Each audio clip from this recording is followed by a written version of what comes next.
Hi, I'm Dee. I'm Jose. And we're your token theater friends, people who love theater so much that on Pride Sunday, we're seeing a show and going to the parade. Because we know how to multitask. How are you feeling? How's Pride treating you this month, Jose? I feel like a rainbow, a unicorn, and Liza and Judy all rolled into one. I'm so excited because our guests today are Caitlin Kinnunen of the Prom and Larry Owens of Strange Loop. In the Prom, Caitlin plays Emma, a young woman who just wants to take her girlfriend to the prom and her local town won't let her until a bunch of Broadway divas come and shake things up. And the prom has made history because it was the first same-sex kiss during the Macy's Thanksgiving parade. And in A Strange Loop, the meta musical by Michael R. Jackson, Larry Owens plays Usher, a character who's writing a musical about a character named Usher. And the show goes into all that goes on in the life of a black queer man in America today. And they're both really, really wonderful shows. So let's go look Talk at this. to all these people. It's so exciting. Have a try. Caitlin. Hello. Larry, thank you so much for joining us. I've been, once I knew this was happening, it's like the 13-year-old inside me who wishes your shows had existed when he was 13 has been freaking out and partying and so excited. That's amazing. So thank you for being here. Of course. And Thank you. starring in shows that are about queer youths and knowing, for instance, nowadays how I was just reading recently that out of 4 teenage suicides, 3 are most likely going to be LGBTQ youths. And I wonder, for you playing queer lead characters in musicals, and knowing this, that your shows in many ways can save lives and change lives, does this add extra responsibility to your work, or is it just another blessing, so to speak? For me, yes. I mean, I from day one with this project, I have felt a great responsibility just to be present and be a positive voice for these people because, so a lot of times LGBTQ plus youth don't get represented in a positive light, especially in theater and in film and TV. And so to be able to do a piece that is meaningful and impactful and positive has been so great that I take that upon myself to just be there and be receptive and, continue on with a positive light. And that it's great, but it's also hard, it's to have a huge responsibility is to have a huge responsibility. Yeah, I agree. Yeah, I just really think about playing a black gay protagonist in the musical theater and one who has a really, really huge voice and identity and a really unique one that thus becomes universal for not just black queer people, but for queer people across the spectrum. And so, yeah, I take that responsibility. I feel it every night. I feel it. Yeah, and especially because, I don't know in your show, but, for us, we have a lot of people coming up to us at the stage door or sending us fan mail via, Instagram or in person and just, telling their life stories. And you don't want to, put that off. You don't want to ignore them. You want to be able to hear them and support them. And so to be able to have to listen to that every day is, again, a huge responsibility that I take great pride in. But it also is okay, yeah, I got to show up and do this and be there for them. Yeah, the audience response is overwhelming. Yeah. It really is. But I'm just so happy that we're going to make a cast recording, and that's how shows find people. Yeah. And so just to know that no matter, what decade or generation, hopefully queer people won't need, won't need these oases, whatever, so badly, but the fact that it'll exist, for people to identify with, it just makes me really proud and happy. Yeah. The stories you're living every night would be traumatic for anyone who has to live them once, but you're living them again and again. So what's your self-care routine in terms of getting out of it? I want to listen to you. Oh boy. What do you do? I haven't found it yet. I actually have had a lot of discussion with my friends lately because we announced that our show is closing August 11th, and it's it's horrible that the show's closing so soon, but I also feel like I'm actually going to be Caitlin again, that I've been working on this project for 5 years now, and it's like, how do you balance playing these characters that are hard to play and also being yourself as a human being? That's very challenging, and so it's this, I haven't figured out how to play Emma 8 times a week and be Caitlin in real life yet, and so it's taken me 5 years, so like good luck. Yeah, I mean, we've done 4 years of development, and it's an hour and 50 minutes. I don't leave the stage, and it goes from mild to wild, the experience of playing Usher. And so I got sick over the weekend, and it was a stomach bug, and before I went to the hospital to find that out, I just kept thinking that, like, my body was rejecting Usher. But it was a really clarifying moment where it's just like, oh no, like, you're a human. Yeah. And, like, you're, like, the human who brings the story to life, not the other way around. Yes. So I'm trying to, like, find hobbies and find things to do during the day so that I'm not thinking about going into the world of the show. We're doing something that we love so much, but in that we're also like, wait, where did I go? So it's weird, and I haven't figured it out yet. Oh, yeah. Okay, well, that doesn't make me hopeful, because we have a very short run. So, but also maybe that's it. I'll take that as sort of advice that, like, maybe I won't figure it out. Yeah, and that's okay. You don't need to. Like, as long as we show up. Yeah. As long as you show up and do your work and do good work, and you're fine. Okay, we're fine. We're fine. As we both leave crying.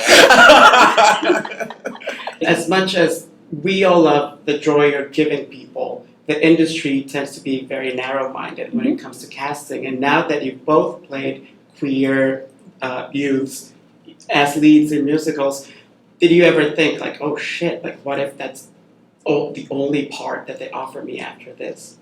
Yes, but I don't care. Like, I think that's something that, I don't know, it's been an interesting, like, journey for me, because for a very long time I identified as a straight ally, and then I was like, well, not really, okay, whatever. And it's been interesting, like, going through that, and then having, like, my representatives talk about, like, okay, well, there's this other part you could play, but it's also a lesbian. Do we really want to, like, have you pigeonholed in that world? And it's like, it doesn't matter. They're characters, they're people, it's life. Like, if I get pigeonholed to play a lesbian for the rest of my life, that's fine. Like, it would be the same as if I was getting pigeonholed to play straight people the rest of my life. It doesn't matter. If it's a good character, it's a good character, and I'm an actor, and that's what I want to do. So to me, it doesn't matter. And it's like, also, I hope there are more lesbian roles, because there aren't a lot, and so if people keep writing them, I will keep playing them. I'm just so happy that, like, as I grew up, that there's just been, a smattering of visibility of LGBTQ plus actors, like, who are out. And so I remember growing up, like, having a real fear of what will happen, of like I have to live this straight life, and then one day, like, I'm sure I'm gonna do something bad, and they're gonna find out that I'm gay. And so to be at this place in my life where I don't have any of that fear, where there is some small progressing system of openness, I'm really relieved. Relieved, and I'm honored to play this character, because this character is a fully fleshed human being. Mm-hmm. And so that's always been my intent in the musical theater. And I haven't had I'm not concerned with what their sexuality is. Yeah, I'm concerned with what their story is, how well it's written, the songs that they're singing, the music that lives inside of them. And so no fear. I'm just a place of honesty and joy. And I got the range. We play lovers in a reading before, so yeah, we can do that as well.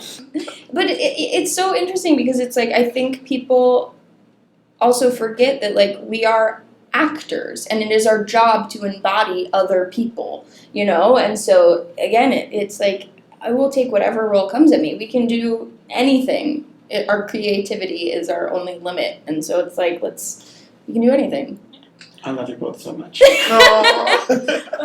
I'll start crying at some point. Okay, again, all happy tears. It's fine. What was key for you in realizing I need to be more comfortable with myself? Oh God, still working on it. So I think that is a step at a time process, but I do think it is just the realization of like, as cheesy as this sounds, it's like that you are the only you, you know, and really embracing that, and what makes you different is what makes you individual, and not being afraid of that, and just being like trying to accept that and be who you are in your full form. I've had the privilege of navigating through a bunch of different worlds, coming from East Baltimore into a sort of a boarding school environment of like, you know, very she people, and into the world of theater people. And so I've always been looking for that constant and amongst like humans. And like it really is just that we all have a desire to be loved and to love. Mm-hmm. And then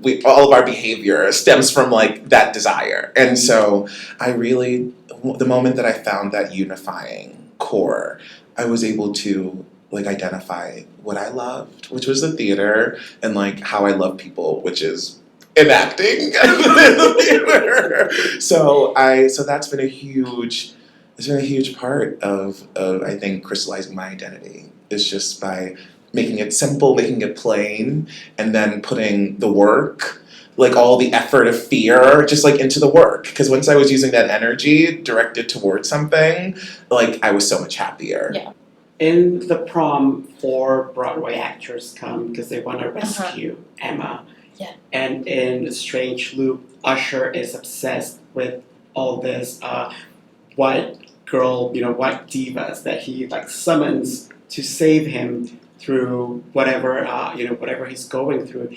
And I wonder, I mean, like, as you can see, like, I have, like, Judy, like, all over me. And I think that many people, especially when they're conflicted and they're, like, thinking about the way to come out, or when teens are depressed or whatever, they find, like, some holy, almost saintly figure. And I wonder, for you, when you were teenagers, who were those figures that you held on to?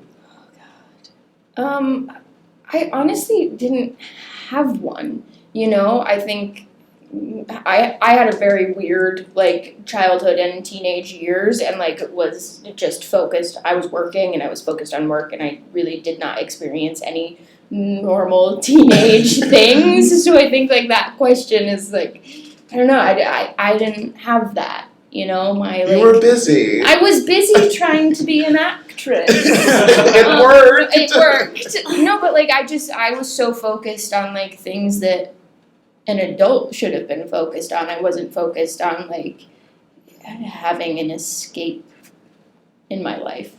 I had so many, and they were all in the theater. Hairspray was the musical that, like, coming from Baltimore, I was like, oh my god. And it was the first time I realized that Broadway happened every night, that it wasn't just like movie musicals. And so I would put on the cast recording at 8:00 every night. It's like, and I knew everyone's bio, like in the ensemble, like, and I was just like, I was like an acolyte of that show, and then that led me to like the work of Stephen Sondheim, which like became like the standard bearer for the work that I wanted to do in the musical theater, and just like all of like the various like amazing women of the theater. Audra McDonald, I love. Mary Testa, my absolute queen. I cannot believe I work at Playwrights Horizons, where she did In Trousers, which is a very little known Bill Finn musical, but that I would listen to in high school over and over and over again. And again, just like standard bearing for complexity, for, like non-mainstream ideas of success, of like, it was just like work with a capital W. Like, what's kept you going in this industry? Like, Caitlin, you've worked since you were 10, and like, you do comedy, and you have a podcast. Like, what's the propelling force for you? This is the only thing I know how to do, and it is what I love, and I don't even like there is no other option.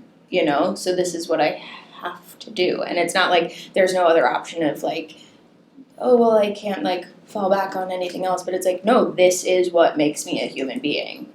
Yeah, I think just, when I moved to New York City, I didn't want to be here unless I was doing it. And fortunately, like that has like a lot of different meanings into it. So, and once I trained at the Steppenwolf Theater Company, which they teach you how to do everything, and like improv is a part of the curriculum. So when they were like, come and be a comic, I was like, okay, like yes, and when it's time to do the show, like I have resources to call upon, doing a play or a musical or any style. So it's I've just been like sort of waiting for like a great failure, just like to send me home, you know what I mean? As sort of like the line of demarcation. But fortunately, successes pile on, and definitely I wanted to see this piece through a strange loop. I started the development of it at a converted porn studio above the Drama Bookshop 4 years ago at the Musical Theater Factory, and it was a far cry. I mean,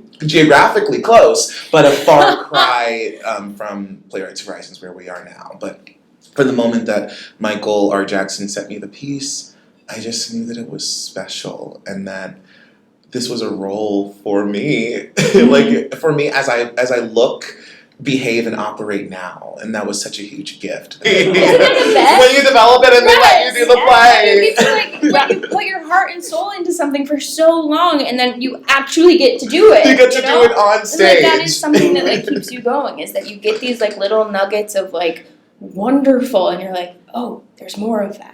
We gotta keep going and find more of that. And then you get these projects that you get to work on for years, and then they finally happen and come to like full fruition, and it's like, oh my god, this is why we're doing it. I don't know if you read reviews and if I should say this, but you got like rave reviews for playing Usher in A Strange Loop. Oh my god. And you have your first Tony nomination as actress. So fingers crossed, I know you're both gonna be in this industry forever. Please God. But yes, make it happen, universe. But now that we're at that exciting moment when theater is starting to open its mind and we're seeing gender bending, color conscious casting, are there any parts in musicals, because I love hearing you sing, are there any parts in classic musicals that maybe 15 years ago you never thought, I'm gonna play that someday, and now you're like, I'm gonna make it happen? For me, no. I was very privileged. I am very privileged. I am a cis white female, and that has granted me a lot of privileges in my life. And so fortunately, there hasn't been any of that. The world of musical theater is mine to take. And that is unfortunate because it needs to change. There needs to be more roles for others involved. And so for me, it's like every dream role that I have, I can potentially play, which sounds so like shitty in this context, but it's like, do better, writers of musical theater, keep going.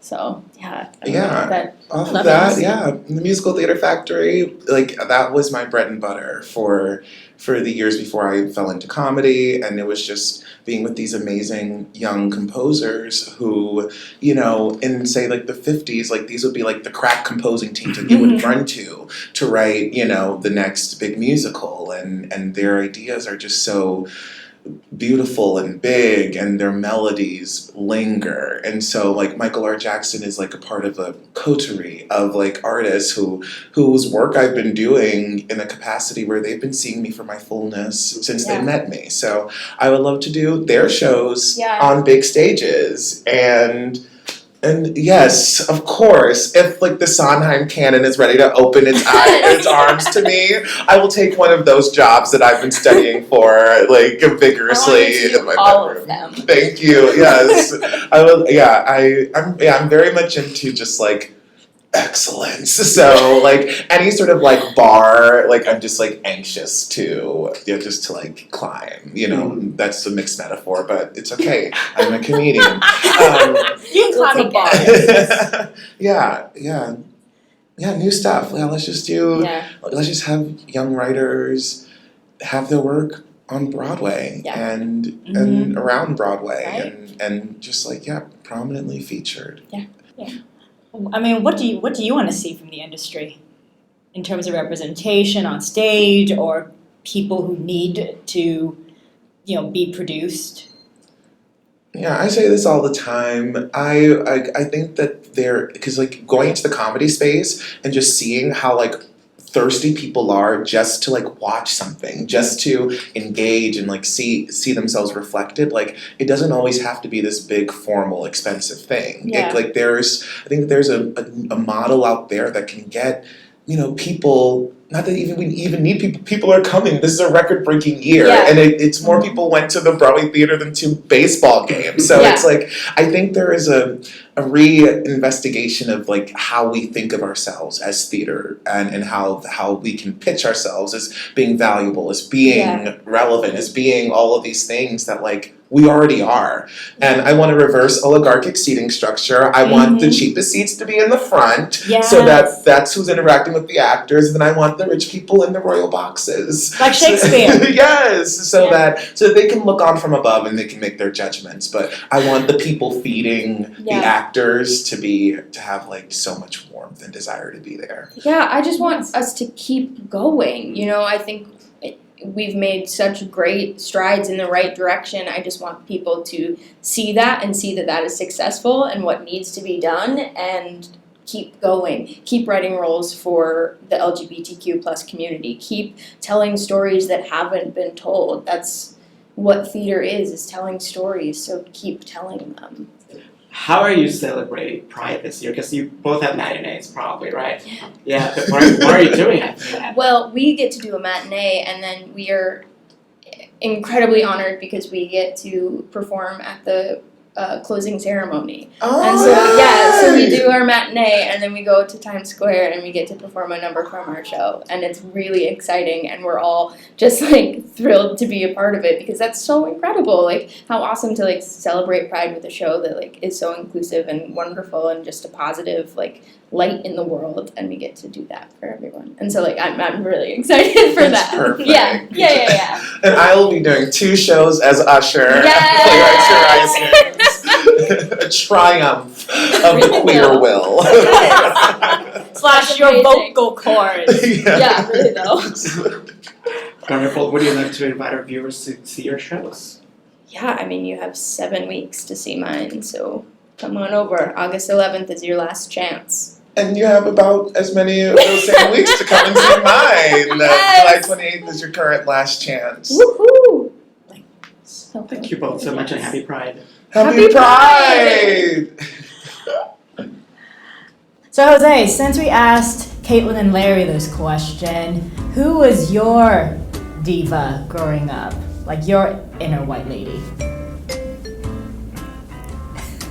She lives in you, on your shirt. I had Judy, I had Audrey Hepburn, I had Madonna, I had Kylie Minogue, and the list goes on and on and on and on and on and on and on. Yeah, musicals and divas, which continues to be Jose's favorite things. Yeah, it's the theme of my life. What are you wearing to the parade? I can't tell you. You're all gonna have to show up. Well, we hope you have a wonderful Pride. If you want some more Token Theater friends, subscribe to our podcast where you can hear the audio version of this interview and we review some shows. This week we're reviewing The Secret Life of Bees, the musical, starring another diva that Jose loves, LaShans. Also, come on our show. Hi, LaShans. Hi.